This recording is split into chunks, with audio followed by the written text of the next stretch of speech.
Hello and a warm welcome to Federal's special program, Capital Beat. Mahagathbandhan in Bihar released its manifesto for the 2025 Assembly elections titled Tejashwi Prann, that is Tejaswi's Wow. The document leads with a series of significant populist promises, including one government job per family, a monthly allowance of 2,500 for women, 200 units of free electricity for every household. Now, the document unveiled as the India Alliance's Sankalp Patra carries the slogan Sampurna Bihar Ka Sampurna Parivartan. Tejaswi's Pratigya, Tejaswi's Pran. Now, that's how it is titled. And Alliance's manifesto outlined a wide-ranging agenda focusing on employment, welfare, and the governance reforms. Uh, and everyone was asking where Rahul Gandhi was today because all the alliance leaders were present. But Rahul Gandhi was not to be seen. In fact, Congress had released a video of Rahul Gandhi where he was talking to a few youths in Bihar, but he was not to be seen at the manifesto release. But coming back to the question of the manifesto, how doable is it? Because we already know that Bihar is under a huge debt, more than 3 lakh crores. So, can Bihar be put on track with the kind of manifesto which the Mahagathbandhan has released? So we'll try and look for answers. Joining me this evening is Ashok Mishra, senior journalist joining from Patna. Thank you so much, Ashok ji, for joining. And we have Puneet Nicholas Yadav, a political editor of the Federal. Thank you so much, Puneet, for joining. And I'll begin with Puneet today, just to put the things in perspective. So the first question, Puneet, why was Rahul not present today at the manifesto release? Well, Nilu, as far as I know, he was not supposed to be present today because Okay. this is what had been communicated. I, in fact, did a piece on it a couple of days back that Okay. he'll be going on the 29th, a day after the joint manifesto is released, and Mhm. he'll be addressing two rallies in Muzaffarpur and Darbhanga, uh, along with Tejashwi, and that is what was communicated to us from the Congress Party, and that is what is happening. He's going there tomorrow. There was no thing about him being there for the joint manifesto release, so I don't know where this controversy or whatever you want to call it is coming up, because if you see the joint manifesto, it's called Tejashwi Pran Patra, Yes. Mhm. Tejashwi's pledge or Tejashwi's vow, whatever you want to call it. So the basic thinking, from what I understand, was to keep Tejashwi front and center of this entire, the manifesto and all of that, and that's exactly how it panned out when the joint manifesto was released. It's basically him at the center stage. Right. So Rahul will be going tomorrow. He'll be addressing two rallies tomorrow. Tejashwi is going to be present there, as will the other leaders of the Grand Alliance Yeah. be attending. So yeah, that's the situation there as of now. How did Congress take this thing about titling the manifesto as Tejaswi's Pran? Because it doesn't look like a document of the Grand Alliance or the document of the Mahagathbandhan. It almost looks like a Tejaswi document because it's titled in his name. And so, did Congress take this lightly? And I mean, was Congress in agreement with all this? See, there are bound to be some corners of the party which will not be happy about it. And that is perfectly understandable because there will be sections in the party who think that, they're putting all their eggs in one basket, that Tejashwi is going to, is walking away with all the, publicity for it and all. But then, equally true would be the case if the alliance fails in the election. It will also equally be Tejashwi's fault because he'll be front and center of everything. It is Tejashwi as the CM face, Tejashwi's, Pran Patra or manifesto. So it cuts both ways. There are, yes, sections within the party who are not very comfortable with this, but I'm sure they must have discussed this because they did manage to get in their ideas, Yeah. into the manifesto, which because they also have a coordination committee of which again Tejashwi is the chairman. And there were certain ideas that were communicated from the Congress, which they said that these should be included in the joint manifesto, and Tejashwi signed off on them. So did the left parties as well as Mukesh Sahni's VIP and IP Gupta's IIP, which is the latest entrant into the Grand Alliance. So, I mean, at the end of the day, I think all the parties also realize that uh, it's the face that matters for them as of now, Yeah. because they've at least been able to end that whole suspense on who is going to be the CM face, if at all there was any suspense. But so they're kind of it's you could call it a branding exercise, you could call it trying to bank on Tejashwi entirely, his mm, uh, popularity, his face, uh, or and going into the electoral battle with him front and center. So that's what they've decided. If there are people in the party, in not just the Congress, or even if there are those in the left who are a bit uncomfortable with it, they'll. I'm sure. I mean, they have no other option but to make peace with it. Yeah. Okay. And the I want to. RJD has been very insistent that it has to be Tejasvi. So as the Right. senior partner, unless and until if they fail at the elections and turn around and then start blaming the others, Hmm. in a way for the others it's also a fail-safe, because they can then say that, well, we went along with anything and everything that Tejasvi said, so the failure can't be put on our shoulders. Yeah. Absolutely. Okay, so Ashok, I'll come to the manifesto and the key highlights. And of course, the central promise of the manifesto is employment. And they have said that they will ensure one government job per family, and that too within 20 days of the government formation. The process of job distribution, he said, would begin within 20 months of assuming power. Now, how doable is that? Then the other promise, of course, is to regularize all the contractual and outsourced employees, make all the Jeevika women permanent government employees with a monthly salary of 30,000. How doable is all this? Well, financially, Bihar is not uh, sound at the moment, and the next government which comes to power will have to, still look into it whether they can do it or not. At the moment, it doesn't sound doable, but it's any manifesto, any political party which comes out with a manifesto, it's a declaration of its vision, its programs and policies, and it also helps them create a narrative among the voters. Accountability part of the entire manifesto will be seen. We will witness it when it comes to power, when Tejasvi or Mahagathbandhan comes to power. Already, Bihar is running in a financial mess. At the moment, it's a financial mess. Actually, if you see, there have been uh, uh, corruption at the level at different levels, which the AG has already pointed out that rupees 71,000 crore lakh crore has not been. There is no explanation to that. The CAG has already pointed it out.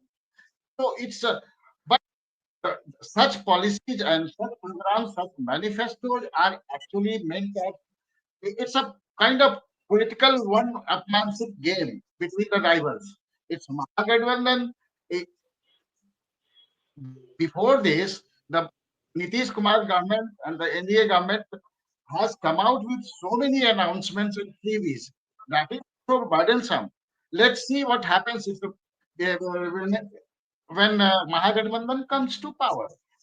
Actually, the financial part of these announcements are very huge, and but when it, as you said, whether it is doable or not, I will remind you when Tejasvi was partly with the Nitish Kumar as deputy chief minister. Both of them had gone for. They have announced to uh, uh, provide jobs to the different professionals, and they did it.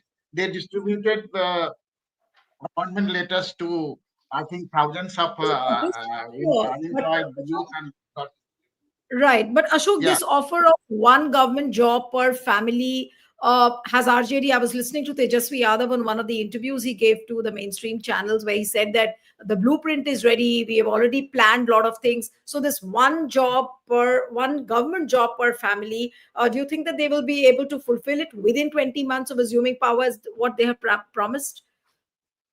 Uh, Time limit I can't say, but if have the intention to do it, they can do it. They can do it. It's doable. But the time limit, as far as time limit is 20 months or 20 days, the process will start within 20 days. And within 20 months, they will provide the. I think this target is a bit huge, and it may prolong for some next few months. But the target is certainly definitely huge. But it will be a good beginning if they plan to do it and they start it. Okay. If they come to power and if they start it, it's a good beginning. And giving job to one person in each family is, I think, they can explore. There are so many vacancies right now. There are so many vacancies. And one more thing which the manifesto has said, Tejasvi has said in its resolve, that is called Tejashwi Prann, he has talked about revival of the old pension scheme. Hmm. That is very important, and people are, in fact, government employees in Bihar are agitating for it for the past few years. I know people, I know the organization who are leading the agitation, and they have been doing it. So this is going to, you know, target the pensioners in Bihar, especially the government pensioners, and I think it's going to be a beneficial for the Mahagathbandhan or Tejaswi Yadav. The revival, the coming to the old pension scheme will also, put some financial burden on the state exchequer. But let's see what happens. How if we will have to watch how Tejaswi Yadav pans out about fulfilling his these promises. Right. So, just to give the viewers a little perspective of the other offers made in the manifesto, they promised that to provide 200 units of free electricity to every household and gas cylinders for 500 rupees to poor families. Then they've spoken about this Mai Bahin Ma Yojana, under which women will receive 2,500 per month starting December 1st, translating to 30,000 annually for 5 years. They also promise a free health insurance up to 25 lakh per person, 1,500 monthly pension for widows and senior citizens with a yearly 200 rupees increase and 3,000 rupees for persons with disabilities. An old pension scheme Ashok has already spoken about. And there's a huge education push which they have spoken about, of how to open women's colleges in every subdivision along with new degree colleges in 136 blocks that currently lacks one.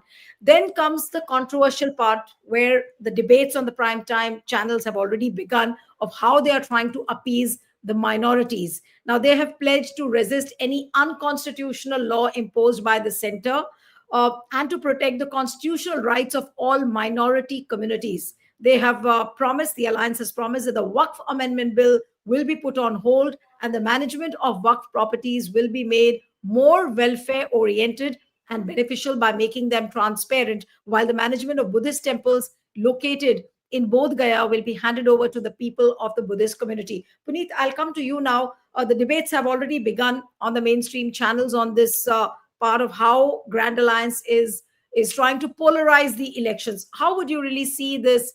Though it has been promised a few days back, where he said that the Waqf Amendment Bill will be put on hold, and now it's part of the manifesto. How do you really see this? Is this a good political move made by Grand Alliance? Well, it is difficult to, predict whether the move is a good one or a bad one. But see, the fact is that Bihar has nearly 18% of its population from the Muslim community, or at least, the Bihar caste survey, that is what it says. Now, the whole issue of the Waqf Amendment Act now, that has caused a lot of unease among Muslims, and it was obvious that any secular formation or secular party would, in a state like Bihar, where you have a huge chunk of Muslim voters, would speak about it.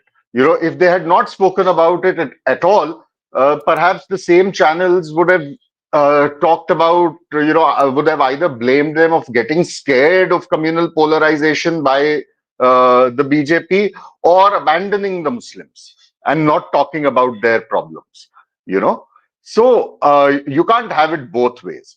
Now, the other thing is that, from what I understand, there is also a, a kind of well thought out need, a kind of well thought out thing to reach out to the Muslims, be, uh, after assessing that there is a need to do that, because when they announced Tejashwi as the CM and Mukesh Sahani as the deputy CM, there was a kind of campaign which you'll see even on social media by certain sections, trying to mock the Muslims for supporting the RJD and the Congress.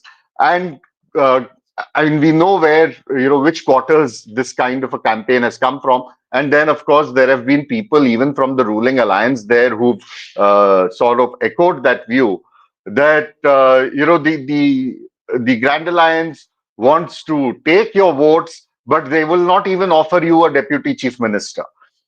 So there Yeah. is an attempt to kind of rile up the community on that front too. So it perhaps the Grand Alliance believes that it is important for them, that it's needed for them to consolidate their position within, the Muslim community, and you know address that unease over representation, over issues concerning the community.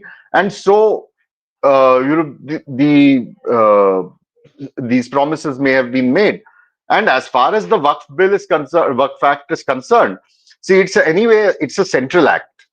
So one may say that we're not going to implement it, but then ultimately it is a central act. You will have to follow it. Within that, the Central Act itself gives certain provisions to different states in terms of how the council is to be constituted, what kind of surveys to be done, and all of that. Within that framework, if a political party or an alliance is promising that within that framework we will try and bring about a more just Waqf Amendment Act, what is the problem? So, I mean, rather than saying that the Grand Alliance is polarizing it by making these promises, it's quite the other way around, actually. Because, and we know that this is something that the BJP, they've been past masters at. If it was not this, a few days back, it was about Shahabuddin's son being given a ticket. So, come what may, irrespective of what the Grand Alliance may or may not have done, the issue of communal polarization would have been brought in by the BJP one way or the other. Yeah. So, for anybody in the Grand Alliance to not go out and address the issues of the Muslims for fear that communal polarization might happen was also not really a strategy to have. Right. But Puneet, will this move actually help Grand Alliance to get in the votes of the minority, especially the Muslims, when they talk about the Waqf bill? See, this alone is not going to do it, and I think we'll be very naive to suggest that any kind of promises made in a manifesto alone will win you an election. If that was the case, the Congress would have swept the 2019 Lok Sabha elections, because they did come forward with an exceptionally good manifesto. But unfortunately, it's not manifestos that win you elections. It has to be a combination of various things, including your candidate selection, the cohesion of your campaign, the narrative that you set, your mobilization at the grassroots. All of that has to fall in place, and at least on that score, the Grand Alliance has lost some ground and some opportunities over the last couple of weeks. They are trying to now bring back their campaign on the rails. But let's not forget that, till about a week back, when the nominations and process was still on, it was a bloc that had been squabbling over seat sharing and all of that, was going on. So they did lose some of the momentum. Whether they're able to, make up for that with these promises, we'll have to wait and see. The other aspect of this also is that while one may talk in theory of reaching out to the Muslims being essential and engaging with the community being essential, it is, of course, in any kind of a secular country, a democratic country, it is what is necessary. But if you also look at the ground realities, it's also a fact that the BJP will communalize and polarize the election.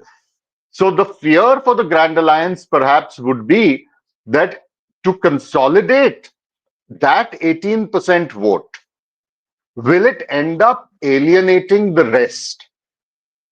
Or, in constituencies where the Muslim vote is not sufficient enough to swing the result, and it's a Hindu majority constituency, or a constituency where the caste groups that support the Grand Alliance are not present in adequate numbers, whether the polarization by the NDA or the BJP in particular may prove costly for the Grand Alliance because of what they are trying to do in terms of engaging with the Muslim votes or Muslim voters. So that perhaps is something that they may need to consider. But per se, to suggest that they should not have spoken about issues concerning the Muslims, I find it very unfair, and not just unfair, it would have simply gone against the grain of any political party that calls itself secular and or says that it's fighting for the rights of not just the majority but also the minority. Right. In fact, Puneet, I also want to ask you about the shifting dynamics within the NDA. Say, for example, Chirag, now endorsing Nitish openly. But before that, I want to come to the question of the debt part. And then, Puneet, I'll come to you. Ashok, I want to ask you on this, that Bihar has a debt of around 3.53 lakh crore. And this is for 2025 to 2026. And its debt to GSTP ratio is about 39.6. That was in 2022 and 23. Now, has Tejashwi Yadav really worked around his economics well? How and from where all this money will come when already Bihar is under such a tremendous debt? Well, this is a very difficult question, and it's a very important, aspect of the entire TVs or whatever announcements he has made No, in because his manifesto. Tejasvi in all his interviews, he's repeatedly saying that it's practical, it's doable, it's feasible, and we've already worked out, our blueprint is ready. All that he's repeatedly saying. Right, he has been saying it, and maybe he has some plans, but he has not divulged it so far to the media or to any person so far. But as far as the financial condition of Bihar is concerned, as you said, the Bihar has the financial condition is quite in mess, and this Nitish Kumar government has already announced so many freebies and district money. 10,000 they have already given to 1.21 crore women. So these are the wastage of the government money. It just bribe the voters uh, for favor. As far as the financial part of the entire manifesto of RJD and Tejashwi Yadav or Mahagathbandhan, there are economists who already they say that if things are announced and implemented, Bihar will have to take a loan from other agency and name which agency is going to give it, because the uh, central government is of a different dispensation. Whereas if Nitya comes to power, he will have to interact with the India government led by Narendra Modi. So in that case, managing such a huge amount will be a major problem for a major responsibility of the Tejashwi Yadav for Tejashwi Yadav. I I have come to know about from different sources that Tejaswi has some blueprint in his mind, which which he will which he will implement if he comes to power. But that blueprint he has not come out publicly, and the, in, a, in otherwise we all know that the finances come through taxes, finances come through loans, finances come through central grant, finances to any state, and finances come through from international funding agencies. So if you go to the international funding agency, if you go to the national financial institution, if you go to the government of India for help, then it's fine. Otherwise, state exchequer is nearly broke and empty at the moment. Right. All right. Now, coming to the last and the most interesting question, Puneet, to you now. The dynamics, the equations within the NDA are changing. Chirag Paswan's interview I was watching, I think it was last evening or this morning, where he said that our leader is Nitish Kumar. Now, this wasn't expected at all. So, is Nitish Kumar, does he seem to be back in the driver's seat where he is driving everything? Amit Shah has told one of the channels in the interview, Nitish Babu is our leader. So, how are things changing within the NDA all of a sudden? Because initially they spoke about is Abki Bar NDA Sarkar, and now all of a sudden it's Nitish Kumar. No, well, it is still NDA Sarkar from what they are saying. But it's actually quite hilarious what's going on in the NDA with regard to Nitish Kumar's projection. See, and that's something that the Grand Alliance is trying to exploit by repeatedly asking the BJP to, kind of daring them to name Nitish Kumar as the CM face. And from what I have been given to understand is that Mr. Chirag Paswan was told by people in the BJP leadership that you need to, make up to Mr. Nitish Kumar, because Mr. Nitish Kumar has not forgiven Mr. Paswan for what he did in 2020 to the JDU. And the bottom line here is that the endorsement of Nitish Kumar as the CM face, forget the fact that who is leading the campaign or leading the coalition into the election. The question is about who is the CM face. And that question, if at all there is somebody who needs to come forth and answer that clearly in this five-party alliance of the NDA, it is the BJP that needs to come and make that announcement. Mr. Modi was there the other day addressing his rally. He did not name Mr. Nitish Kumar as the CM face. He said Yes. Nitish Babu's leadership. He praised Nitish Babu. All right.